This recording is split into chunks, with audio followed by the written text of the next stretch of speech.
जय श्री कृष्ण मित्रों, जय जय श्री सीताराम। आइए देखते हैं सुमित ज्ञान यूट्यूब चैनल में। स्वागत है सभी दर्शकों का हमारे सुमित ज्ञान यूट्यूब चैनल में। दोस्तों, आज आप लोगों के समक्ष में सफलता एकादशी व्रत कथा सुनाने के लिए जा रहा हूं। दोस्तों, कहते हैं महाराज युधिष्ठिर ने पूछा, हे जनार्दन, पौष कृष्ण एकादशी का क्या नाम है?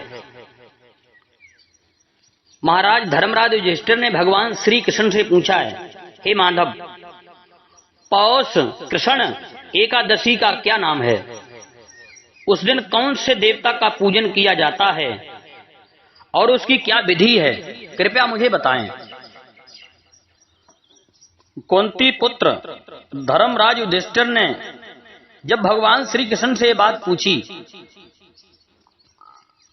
तो भगवान यादवेंद्र सरकार योगीराज कन्हैया युधिष्ठिर से बोले हैं, हे धर्मराज, भक्त वत्सल भगवान श्री कृष्ण कहने लगे कि धर्मराज, मैं तुम्हारे स्नेह के कारण तुमसे कहता हूं कि एकादशी व्रत के अतिरिक्त मैं अधिक से अधिक दक्षिणा पाने वाले यज्ञ से भी प्रसन्न नहीं होता हूं। अतः इसे अत्यंत भक्ति और श्रद्धा से युक्त होकर करें। भगवान श्याम सुंदर कहते हैं, भक्तवत्सल भगवान श्री कृष्ण कहने लगे कि धर्मराज, मैं तुम्हारे स्नेह के कारण तुमसे कहता हूं कि एकादशी व्रत के अतिरिक्त मैं अधिक से अधिक दक्षिणा पाने वाले यज्ञ से भी प्रसन्न नहीं होता हूं। अतः इसे अत्यंत भक्ति और श्रद्धा से युक्त होकर करें। हे राजन, द्वादशी युक्त पौष कृष्ण एकादशी का महात्म्य तुम एकाग्रचित होकर सुनो। इस एकादशी का नाम सफला एकादशी है। इस एकादशी के देवता श्री नारायण हैं। विधि पूर्वक इस व्रत को करना चाहिए। जिस प्रकार नांगों में शेषनांग, पक्षियों में गरुड़, सब ग्रहों में चंद्रमा, यज्ञों में अश्वमेध और देवताओं में भगवान विष्णु श्रेष्ठ हैं, उसी तरह सब व्रतों में एकादशी का ये व्रत श्रेष्ठ है। जो मनुष्य सदैव एकादशी का व्रत करते हैं वे मुझे परम प्रिय हैं। अब इस व्रत की विधि कहता हूं। मेरी पूजा के लिए ऋतु के अनुकूल फल, नारियल, नींबू, नैवेद्य आदि 16 वस्तुओं का संग्रह करें। इस सामग्री से मेरी पूजा करने के बाद रात्रि जागरण करें। इस एकादशी के व्रत के समान यज्ञ, तीर्थ, दान, तप तथा और कोई दूसरा व्रत नहीं है।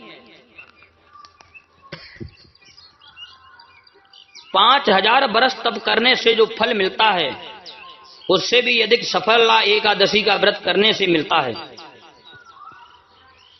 5000 बरस तक तप करने से जो फल मिलता है उससे भी अधिक फल सफला एकादशी व्रत का व्रत करने से मिलता है। हे राजन, अब आप इस एकादशी की कथा सुनिए। चंपावती नगरी में एक महेशिमान नाम का राजा राज्य करता था। उसके 4 पुत्र थे। उन सब में लुम्पक नाम वाला बड़ा राजपुत्र महापापी था। वह पापी सदा पर स्त्री और वैश्यागमन तथा दूसरे बुरे कामों में अपने पिता का धन नष्ट किया करता था। सदैव ही देवता, ब्राह्मण, वैष्णवों की निंदा किया करता था। जब राजा को अपने बड़े पुत्र के ऐसे कुकर्मों का पता चला तो उन्होंने उसे अपने राज्य से निकाल दिया। तब वह विचारने लगा कि कहां जाऊं, क्या करूं। अंत में उसने चोरी करने का निश्चय किया।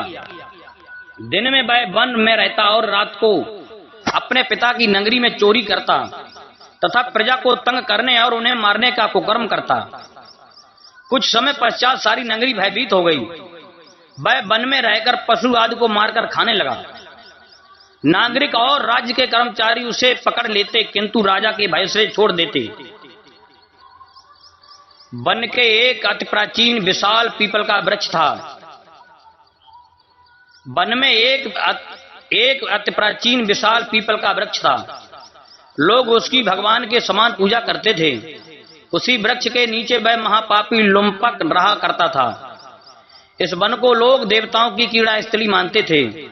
कुछ समय पश्चात पौष कृष्ण पक्ष की दशमी के दिन वह वस्त्रहीन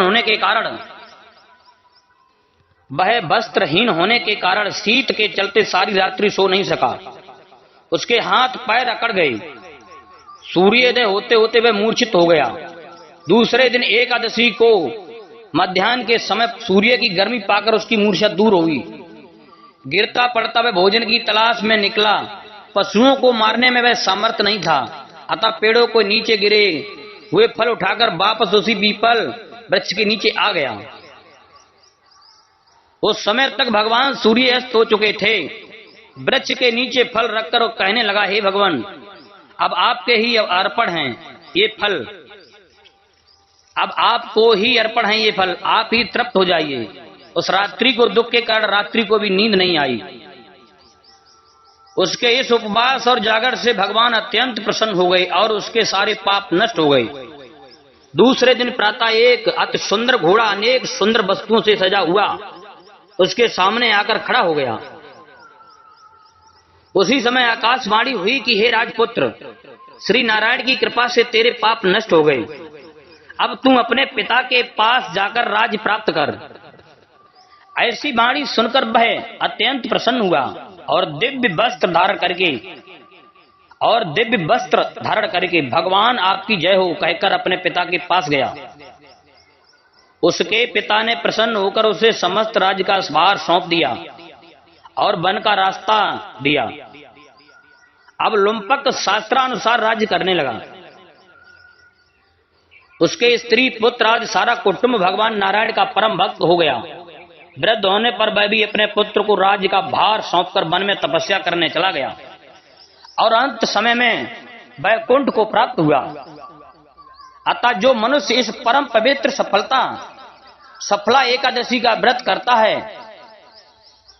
दोस्तों, जो मनुष्य इस परम पवित्र सफला एकादशी का व्रत करता है उसे अंत में मुक्ति मिलती है। जो नहीं करते वे मूंछ और सींगों से रहित पशुओं के समान हैं। इस सफला एकादशी के महात्म्य को पढ़ने से अथवा श्रवण करने से मनुष्य को अश्वमेध यज्ञ का फल मिलता है। जय श्री कृष्णा मित्रों, जय जय श्री सीताराम। हमारे चैनल को सब्सक्राइब करें, लाइक करें और भी ज्ञानवर्धक वीडियो इसी प्रकार सुनते रहें। हमारे सुमित ज्ञान यूट्यूब चैनल में सभी दर्शकों का स्वागत है।